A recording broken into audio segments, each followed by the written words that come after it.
విచిత్రాల నిధి ఓ విధి విచిత్రాల నిధి వింత కథల సారథి ఆశ నిరాశల వారధి నిరంకుశ నిర్ణయాల నిర్దయవానిధి ఓ విధి విచిత్రాల నిధి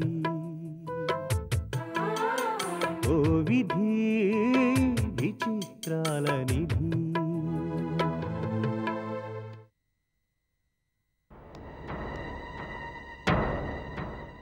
రోజీ అంతంత మాట్లాడుతుంటే ఎలా ఊరుకున్నావమ్మా? నీకెవరు చెప్పారు? ఇలాంటి విషయాలు తెలియకుండా ఉండవు.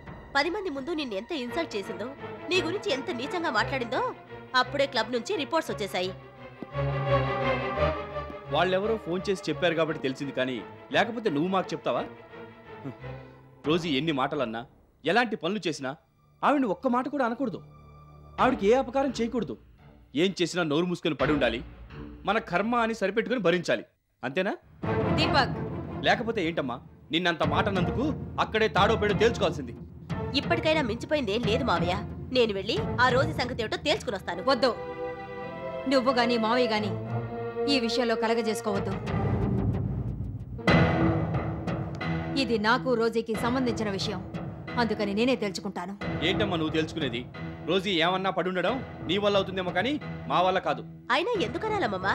రోజీకి నువ్వేం తక్కువ ఉపకారం చేయలేదుగా. నీ ప్రేమనే రోజీ కోసం వదులుకున్నావు. సంజ కాపురం నిలబెట్టడానికి రోజీ చుట్టూ తిరిగావు, బతిమాలావు. చివరికి ఏం చేసింది? చేదరించుకొని చీకొట్టి పంపించేసింది. అయినా నీకేం అనిపించలేదు. రోజీ జైలుకెళితే నువ్వే ఓ డిటెక్టివ్ ఏజెన్సీ ఓపెన్ చేసి అసలు నేరస్తుడిని పట్టుకుని రోజీని జైల్లోంచి విడిపించావు. అలా ఓ క్రిమినల్ ని సేవ్ చేశావు. ఇదంతా ఎందుకు చేసినట్టు? మంచిదాని వారి అనిపించుకోవాలనా? ఇంత చేస్తే ఆవిడేమన్నా నీకు కీర్తి కిరీటాలు తొడిగిందా? భారీ ఎత్తున సన్మానం చేసి సభాముఖంగా కృతజ్ఞతలు చెప్పుకుందా? లేదు. ఇదంతా కావాలని నువ్వే చేశావని ఓ సర్టిఫికెట్ ఇచ్చింది. అదే చాలనుకుని మురిసిపోయావు. పోనీ అక్కడితో ఆగావా? సంజ చేత ఆస్తి కాగితాలు తిరగరాయించేసి పువ్వుల్లో పెట్టి రోజుకిచ్చే వరకు నీకు నిద్ర పట్టలేదు. ఫ్యాక్టరీ పెడతానని ఏడుపు మొహం పెట్టుకుని అడిగేసరికి కరిగిపోయి 2 కోట్ల రూపాయలకి నువ్వులు నీళ్లు వదిలేశావు. ఇదంతా దేనికమ్మమ్మా? కేవలం లక్ష్మీదేవి మంచిది అని అనిపించుకోవడానికి ఇన్ని మాటలు, ఇన్ని బాధలు పడాలా? ఆస్తితో పాటు డబ్బు కూడా ముట్ట చెప్పాలా? ఆవిడేం చేసినా నోరు మూసుకుని పడుండాలా? ఇప్పుడు నీ మనసుకు తగిలేలా అంతంత మాటలన్నా భరించొచ్చేసావంటే అది నీ మంచితనమని ఎవ్వరూ అనుకోరు, చేతగానితనం అనుకుంటారు. దేనికైనా ఓ హద్దుంటుందమ్మా. మంచితనం మితిమీరితే ఫలితం ఇలా ఉంటుంది అని ఇప్పటికైనా నువ్వు తెలుసుకుంటే మంచిది. అయినా ఈ గొడవలని నాకెందుకని నువ్వు అనుకుంటే రోజీకి సరెండర్ అయిపోయి ఎన్ని మాటలన్నా పడుతూ ఉండు, ఏం చెప్పినా చేస్తూ ఉండు. కానీ దయచేసి ఈ విషయాలు మాత్రం మా దాకా రానివ్వకు. ఎందుకంటే నువ్వంటే మాకు ప్రేమ, అభిమానం, గౌరవం, భయం ఉన్నాయి. నిన్నెవరైనా ఏమన్నా అంటే భరించలేం, సహించలేం. అటో ఇటో తేల్చేసుకుంటాం. మేమింతలా అరుస్తున్నా నువ్వేం మాట్లాడవింటమ్మా? ఏంటి మాట్లాడేది? నేనొక్కొక్క మాట అంటుంటే సిగ్గుతో చచ్చిపోయింది. అది బజార్ మనిషి కాబట్టి తట్టుకుంది గాని మరొకరైతే నేనన్న మాటలకి అక్కడే ఆత్మహత్య చేసుకుని చచ్చేవాళ్ళు. కొంత మాట అనాల్సిన పని ఏంటొచ్చిందమ్మా? ఈ మాట లక్ష్మీదేవిని అడుగు. అదెంత, దాని బతుకెంత? నలుగురిలో నా పరువు తీస్తుందా? తన సొంత సొమ్మేదో ఎత్తుకుపోయినట్టు ప్రేమను దొంగిలించే వాళ్ళు ఉంటారని నన్ను ఎత్తిపడుస్తుందా? ఆ అమ్మ ఎవుల్ని మనసు కట్టబెట్టి మాట అంటారు కదమ్మా. నీకేం తెలుసు నూకాలు? బయటికి అలాగే కనిపిస్తుంది. గుడిసెల నుంచి వచ్చిందన్న విషయం మర్చిపోయి నా అంత గొప్పదాన్ని అనుకుంటుంది. ఏం చేసినా, ఎన్ని చేసినా, ఎన్ని జన్మలెత్తినా నా స్థాయికి చేరుకోలేదు. ఆ మాట ఎందుకులేండి, తమకంటే ముందు నుంచి డబ్బు ఉంది కాబట్టి గొప్ప లేకపోన్నారు. ఆ అమ్మకి ఏటి లేకపోనా ఎన్నో కట్టాలు పడి ఈ ఆటకి మీతో సమంగా నిలబడిపోనారు. అది గొప్ప కదా. ఏం గొప్ప? తప్పుడు పనులు చేస్తే ఎవరైనా ఎదుగుతారు. ఇవాళ డబ్బుందని నలుగురిలో నన్ను నిలదీస్తుందా? నెలదైతే తమల వల్ల కొంత రేటి. ఊరుకుంటే రోజు ఎందుకు అవుతుంది నూకాలు? దానికి చెరసానికి సంబంధం ఉందని అందరి ముందు చెప్పి దులిపేశాను. ఆ మాట అనేసరికి క్లబ్లో అందరూ అసహించుకున్నారు. పురుగును చూసినట్టు చూశారు. అది తట్టుకోలేక వెళ్ళిపోయింది. ఈ జన్మలో మళ్ళీ తలెత్తుకోకుండా చేశాను.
చెప్పు లక్ష్మి. పొద్దునే ఫోన్ చేసి గుడికి రమ్మన్నావు, వచ్చాను. దగ్గరుండి మరీ దర్శనం చేయించావు, చేసుకున్నాను. సంగతి ఏమిటో చెప్తావా? రాత్రి నేను మంచి కథ చదివాను. చదవగానే మీకు చెప్పాలనిపించింది, అందుకే రమ్మన్నాను. ఉమ్, నువ్వు చదివిన కథ చెప్పడానికి గుడికి రమ్మన్నావా? చిత్రంగా ఉందే. కథ కూడా విచిత్రమైంది. అలాగా? నిన్ను అంతలా కదిలించిందంటే నిజంగా గొప్ప కథే అయి ఉండాలి. ఇంతకీ అది కష్టాల కథ, కన్నీళ్ల కథ, అనుమానాల కథ, అపార్థాల కథ? కాదు, ఇది ఓ అమ్మాయి కథ, అందమైన ప్రేమ కథ. అలాగా? ప్రేమ కథలెప్పుడు ఎవర్ గ్రీన్, అందంగానే ఉంటాయి. నువ్వు అంతలా చెప్తుంటే వెంటనే వినాలనిపిస్తోంది. కమాన్, తొందరగా చెప్పు. ఎంతైనా మీరు కవులు కదా, మీ అంత బాగా చెప్పలేనేమో అనిపిస్తోంది. కథలో జీవం ఉంటే ఎవరు చెప్పినా బానే ఉంటుంది. చెప్పు లక్ష్మి. అయితే పర్వాలేదు, చెప్తాను. అనగనగా ఒక అమ్మాయి, పేరు వెన్నెల. వెన్నెల పేరు ఎంత బాగుందో. అదే ఆ కథలో ఉన్న గొప్పతనం. పేరు వెన్నెలే కాని ఆ అమ్మాయి బతుకంతా చీకటే. తన జీవితంలో లేనిది పేరులో ఇముడ్చుకుందేమో అనిపిస్తోంది. పుట్టినప్పుడు కేరమని ఏడ్చిన ఏడుపు ఆ అమ్మాయి జీవితం అంతా ప్రతిధ్వనిస్తూనే ఉంటుంది. వెన్నెలకి అయిన వాళ్ళెవ్వరూ లేరు. కాలంతో పాటు పెరిగి కాలేజీలో పనిమనిషిగా చేరి బతుకుతోంది. దేవుడు వెన్నెలకి మంచి బతుకివ్వలేదు, కాని మంచి గొంతిచ్చాడు. సరిగమలు తెలియకపోయినా, సంగీతం రాకపోయినా కమ్మగా పాడేది. ఆ పాట విని అదే కాలేజీలో చదువుతున్న మురళి మురిసిపోయాడు. ఆ అమ్మాయి దగ్గరికి ఒకరోజు వచ్చి, నేను నిన్ను ప్రేమిస్తున్నాను అన్నాడు. చిన్నప్పటినుంచి ఎవరి ప్రేమకు నోచుకొని వెన్నెలకి ఆశ్చర్యం, ఆనందం ఒకేసారి కలిగాయి. మనసు వయసు ఒప్పందానికి రావడంతో మురళికి మనసిచ్చింది. ఆ ఆనందంలో ఇద్దరూ ఆడుకున్నారు, పాడుకున్నారు. అతను మాటైతే ఆ అమ్మాయి పాట. సంగీత సాహిత్యాల్లాగా కలిసిపోదామనుకున్నారు. పెళ్లి చేసుకుని కళ్యాణరాగం ఆలపిద్దామనుకున్నారు.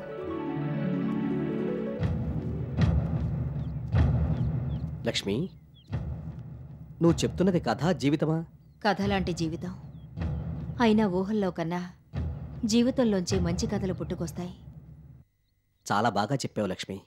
తర్వాత?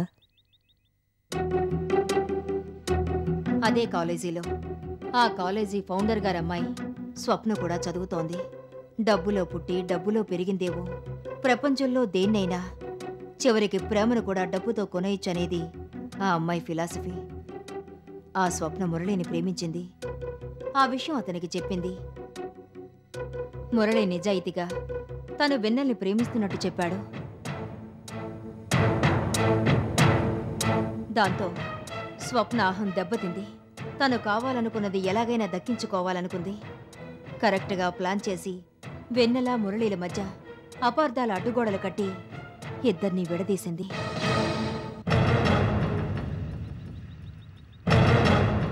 మురళిని డబ్బుతో కొనేసి 3 ముళ్ళు వేయించుకుంది. అతన్ని భర్తలా కాకుండా బొమ్మలాగా చూస్తూ అతని జీవితంతో ఆడుకుంది.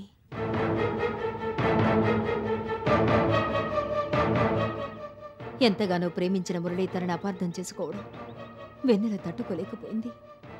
ఆ అవమానం భరించలేక ఆత్మహత్య చేసుకోబోతుంటే వెన్నెల జీవితం అనుకోని మలుపు తిరిగింది. కోట్ల రూపాయల టర్నోవర్తో ఎన్నో వ్యాపారాలు చేస్తూ కార్పొరేట్ సర్కిల్స్లో ఎంతో ఎత్తుకెదిగింది.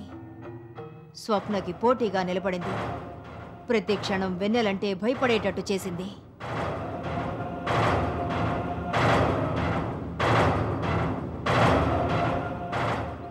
అనుకోని పరిస్థితుల్లో మురళి వెన్నెల్ని కలిశాడు. అపార్థం చేసుకున్నందుకు క్షమించమన్నాడు. ఓదార్పు కోరుకున్నాడు. అది సహించలేని స్వప్న ఇద్దరికి ఏదో సంబంధం ఉందని ప్రచారం చేసి పరువు తీసింది. నిర్దాక్షిణ్యంగా భర్త మురళిని విడాకుల్లో చుట్టి దూరంగా విసిరేసింది. కాలం ఎవరికోసం ఆగలేదు. కొన్నేళ్లపాటు అమెరికాలో ఉండి అనారోగ్యంతో బాధపడుతూ మురళి మళ్లీ తిరిగి వచ్చాడు. చావు బతుకుల మధ్య ఊగిసలాడుతూ హాస్పిటల్లో చేరాడు. అది తెలిసి కూడా స్వప్న పట్టించుకోలేదు. పరిస్థితి తెలిసిన వెన్నెల అతన్ని ఆదుకుంది. నిండు మనసుతో క్షమించి అతనికి ఒక స్నేహితురాలిలా సేవలు చేస్తూ అతన్ని మళ్లీ బతికించుకుంది. లక్ష్మి, ఇది కథ అంటే నమ్మలేకపోతున్నాను. ముగింపు వింటే మీరే ఒప్పుకుంటారు. అంత గొప్ప ముగింపా? ప్లీజ్ చెప్పు లక్ష్మి. ప్రేమించిన వెన్నెలకి, పెళ్లి చేసుకున్న స్వప్నకి దూరమై జీవన బలి సంధ్యలో తోడు లేక ఒంటరిగా బాధపడుతున్న మురళిని ఆ వయసులో వెన్నెల పెళ్లి చేసుకుంది. జీవితంలో అలసిపోయిన మురళిని తన నీడలో సేద తీర్చి హాయిగా బతికేలా చేసింది.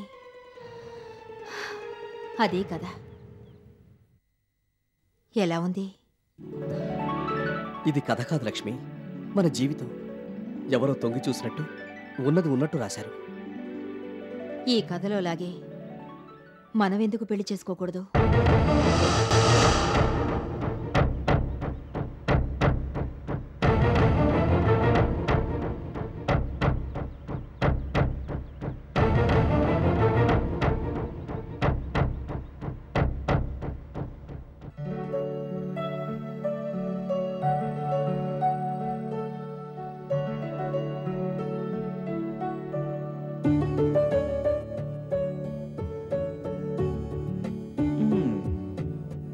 అబ్బా,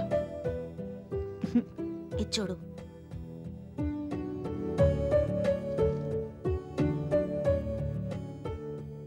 మావయ్య, ఉమ్, మేమేమో ఇక్కడ సీరియస్ గా ఆఫీస్ విషయాల గురించి ఆలోచిస్తుంటే నువ్వేంటి మ్యాగజైన్ చదువుకుంటూ కూర్చున్నావు?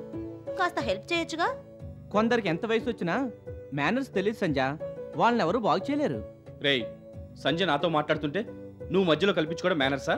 అది అడుగు సంజయ్. సరే, ఈ గొడవ ఎప్పుడు ఉండేదే కానీ అంత ఇంట్రెస్ట్ గా ఏంటి మావయ్య చదువుతున్నావు? జోకా?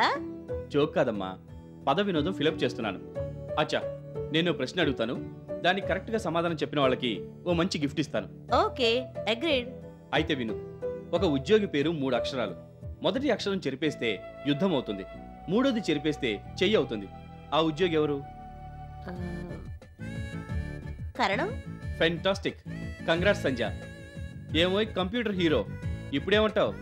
మన భాషలో మెదడుకు పదును పెట్టే ఇలాంటి ప్రక్రియలు చాలా ఉన్నాయి బాబు.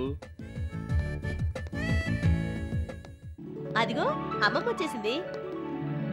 తాతయ్య కూడా వచ్చారు.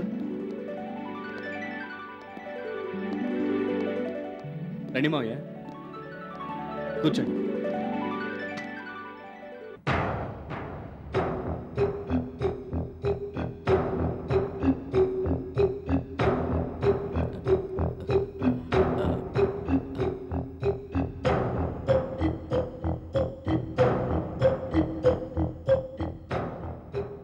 ఏంటి మావయ్య అంత టెన్షన్గా ఉన్నారు? ఏముంది, రోజే కనిపించుంటుంది. కరెక్టేనే తాతయ్య. అదేం కాదు గాని మీతో ఓ మాట చెప్పాలి. దానికింత ఆలోచన ఎందుకు మావయ్య, చెప్పండి.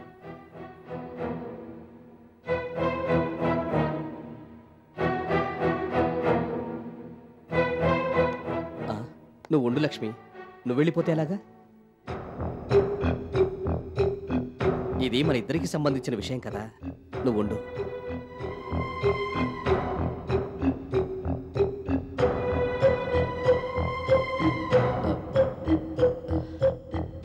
ఎలా చెప్పాలో అర్థం కావడం లేదు.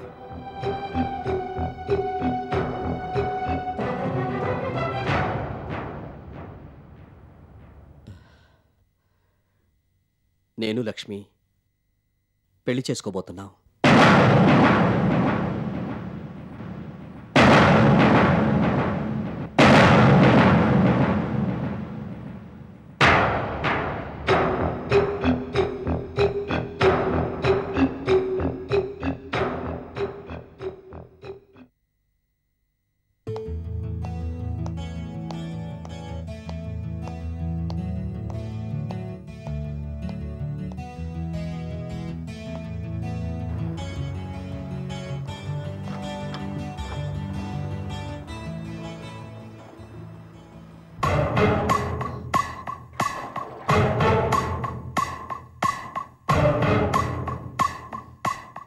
వెళ్తున్న లిఫ్ట్ ని ఆపి మరి ఎక్కాలా?